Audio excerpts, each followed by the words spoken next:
What's up, YouTube? It's young Badman here. I got another deck profile for you today. Today I wanted to go over my yellow GT deck using the Captain Ginyu leader. He's got an ability, activate main once per turn. Flip over one face down card in your life. If the flip card is Ginyu Force but not Ginyu, play the card. If not, add it to your hand. And when he's at 4 or less life, you can draw 2 cards and flip them over to awaken. On his backside, activate main once per turn, add 1 card from your life to your hand. And this card gains double strike for the duration of the turn. If you have 2 or more Ginyu Force in play, this card gains an additional plus 5,000 power for the duration of the turn. And like all awakened leaders, when he attacks, draw 1 card.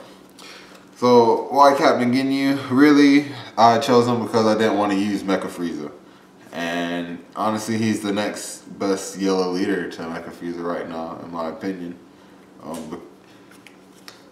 Differences between him and Mecha Frieza. Mecha Frieza is super explosive and uses a lot of extra cards to awaken early, and then once he awakens, he uses extra cards for free to, you know, abuse whatever battle cards he can with the extra cards. And he sticks at a low life total and tries to defend himself for the rest of the game, or use that incredible board state he's created from getting all those cheap extra cards to push out a victory. This one doesn't quite, isn't quite as explosive, but he still has access to Cold Bloodlust and he can still awaken himself. So, you might not be awakened turn 1, but in this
kind of an unfair way to defend yourself.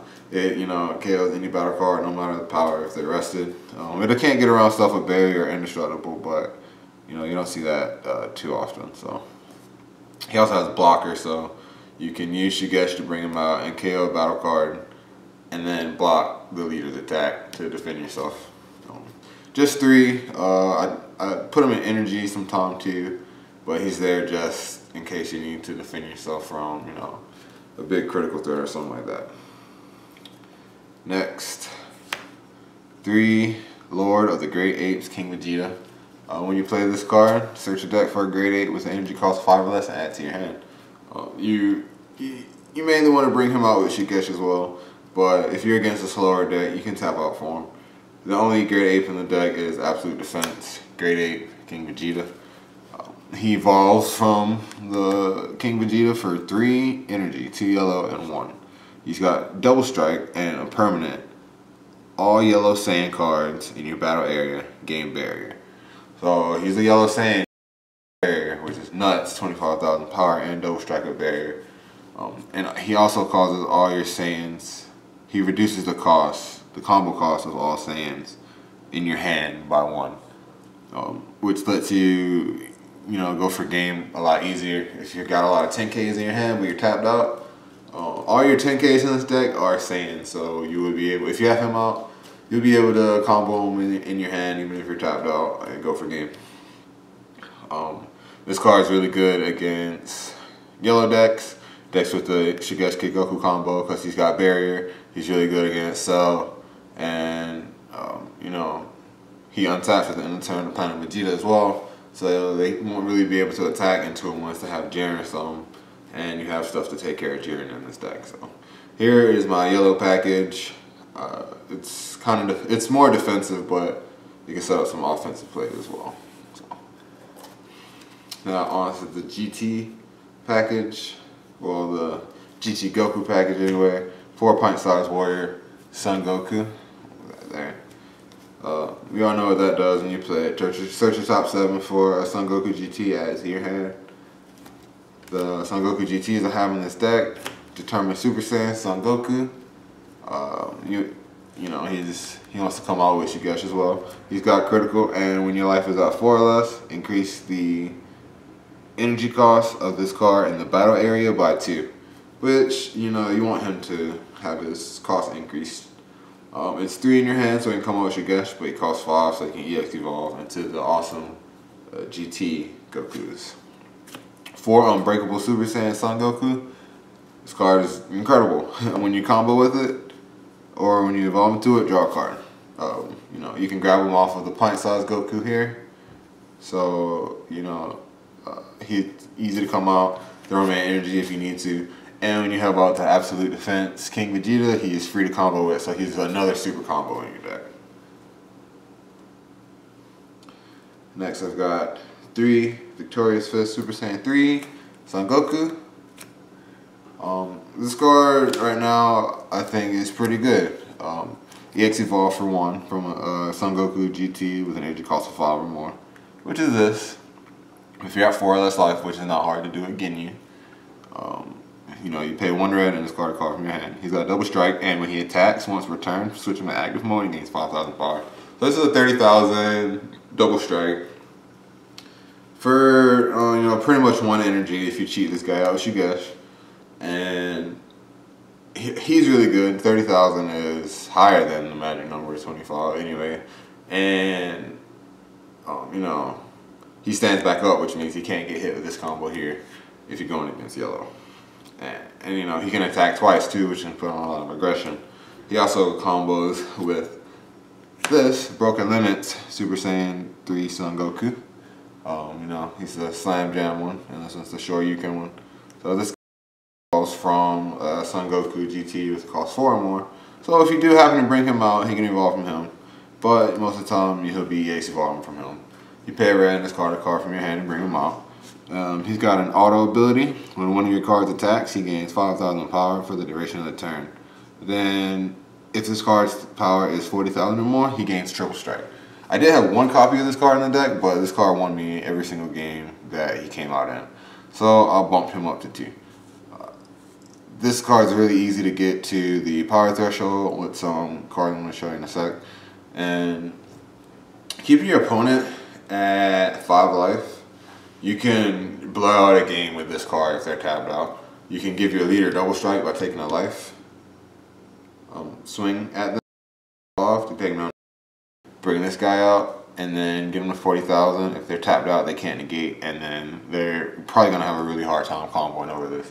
So this guy can take games, which is a reason why I wanted to play the GT engine.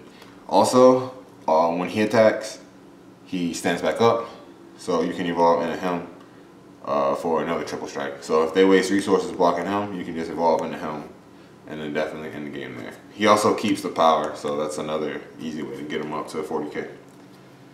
Now we got more red GT cards. We've got 4 combination attack pan. That's another card I wanted to use in this deck. I don't know, I just like the way it looks, and I really wanted to play it. So what she does is, if you have a Son Goku GT or a Trunks GT with 25,000 or more power and play in your battle area, you can play this card from your hand without paying your energy cost. She typically costs 3, but if you have one of these guys out, then she comes out for 0, which is really good. She's got 10,000 power, so she can pressure an unawakened leader if necessary. She also got an ability, activate main once per turn, choose up to 1 Son Goku GT or Trunks GT in your battle area, and it gains 5,000 power for the duration of the turn. So that is another way to get this guy up to his 40,000 power. If you've got him out, you can bring her out for free, use her ability to get him up to 30.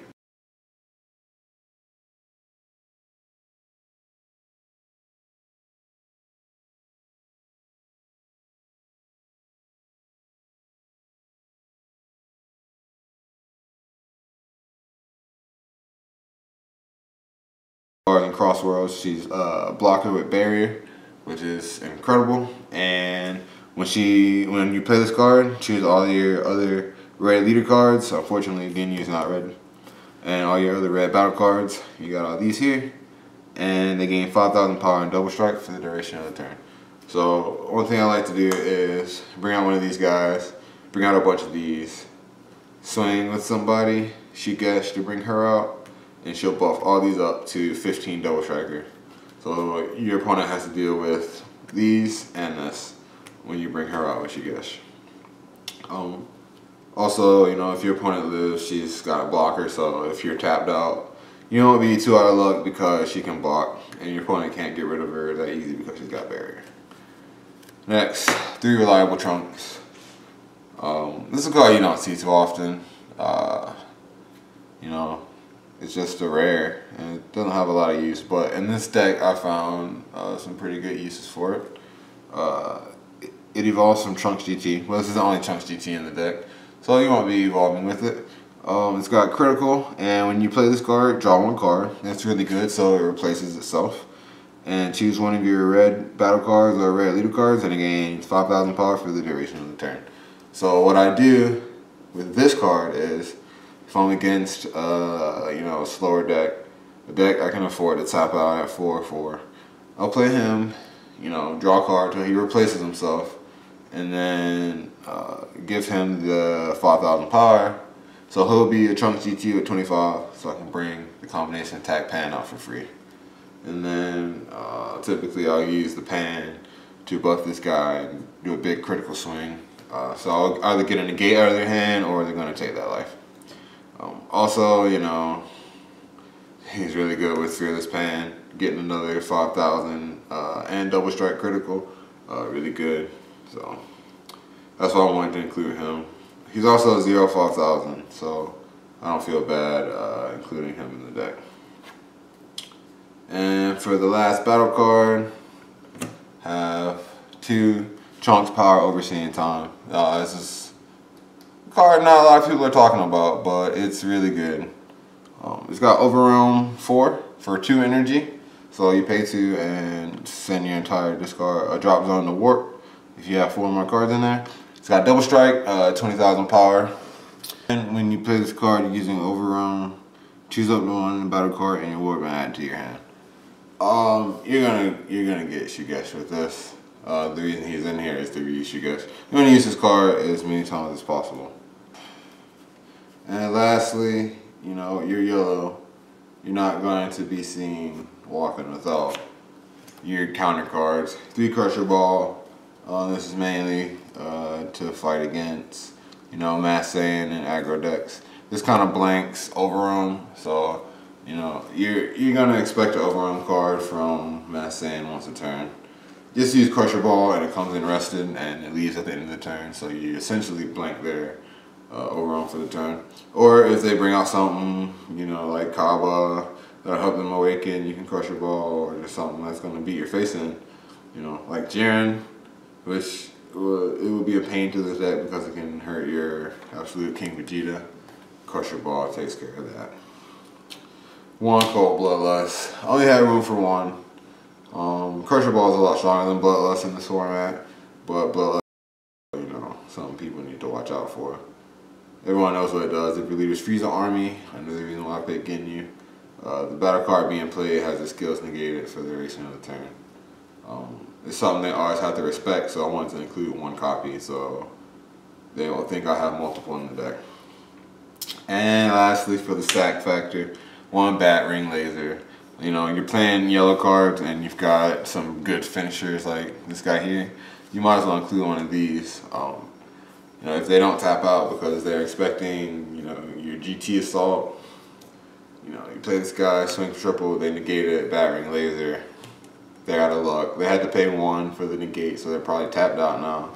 And then you just go in for game. So, yeah, this is my main deck for my GT Ginyu deck. I've got Apes, GT, more GT, Strong Power, seeing Tom. And you just, it's really a combo deck where you want to set up like a board for the cheap with Shigesh and then bring out giant beaters and just beat them down for the cheap. Like this deck can win with, you know, 4 energy. It can do a number with just 3 energy as well. So I think this is something unique. Haven't really seen much of this, and you know, you can put hurting on somebody if they're not expecting it. I built a sideboard as well. Let me go over that right now. Alright, so my side deck might not be all that. We typically play best of 1 at our locals, so. But I just included the sideboard because, you know, if I had a sideboard for this deck, these would be the cards I'd use. Starting off, I'm just going to complete cards that I have in the main board already that I want extra copies of. 3 Cold Bloodlust. If I were playing against Cell or someone with big battle cards like Vegito that you want to negate or they'll, you know, mess you up, bring those in. You'll have 4 of them, and then you'll have a clear advantage against them then, having 4 instead of just 1. And 1 more Crusher Ball, bring that one in against overwhelm decks, or you know, just super aggressive decks where you need to hold them off with a Crusher Ball. Next, for Flying Nimbus, this card is incredible. It's like a time walk. If they swing with their leader, you pay 1 to negate the attack, discard a yellow card, they can attack once more battle cards for the duration of the turn. You know, this one's also really good against Mass Saiyan and those aggro decks. There's a lot of aggro right now. So if your opponent is, you know, being super aggressive and it's hard for you to deal with it, bring the Flying Nimbus and, you know, you'll be able to live longer to set up your combo. And you'll probably be able to take them out with GT since they like to tap out. Next, for Haru Haru, we all know how incredible this card is. If your opponent's leader is yellow, aka Mecha Frieza, you know, this can bait out all their Bloodlust. It comes out for free essentially against yellow leaders and green leaders as well. You might see a lot of Cell or Android 17.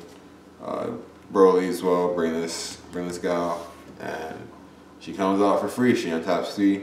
She also mills 2 when she comes out if you want. Helps out for your Trunks. And just having that critical threat out is a lot for green and yellow leaders to deal with. So 4, you typically want to bring in 4, and it's just so free against those leaders. Next, 2 Planet M2. I like this card a lot. You know, your leader doesn't have to be ready to use it, so why not? It's essentially to clear out Yajirobe. It's a field card, so they can't really interact with it. You know, you'll swing at your leader, and then they won't block it because, you know, it's your leader. And then you use Planet M2 to get rid of the Yajirobe. If they also have a lot of weak stuff like Majin Boos, Bulma, stuff like that they like to block with, Planet M2 can clear that out pretty good. And lastly, 1 Toppo, just for the surprise factor. He's probably pretty good against Ape since he can match him. They have to discard a card if they don't want their Ape blown up. And if he, you know, if he KOs a battle card, he stands back up. So he puts on a lot of pressure to leaders that like to use blocker to save themselves. Alright, so that's the sideboard. just cards that I would use that I don't have room for. That would be good in certain matchups, you know, that you don't want to keep in the main board. Alright everybody, thanks for checking out my Ginyu Yellow GT deck. And leave a like if you like this, subscribe if you want to see more. Leave a comment, anything you would change in the deck, or you know, anything I might have missed, you know. Or would you play this more of an ape style with more apes and, you know, using March? Or would you focus more on the GT and get rid of the apes, you know? Just, you know, let me know what you think in the comments below. Alright everybody, thanks for watching and see you next time.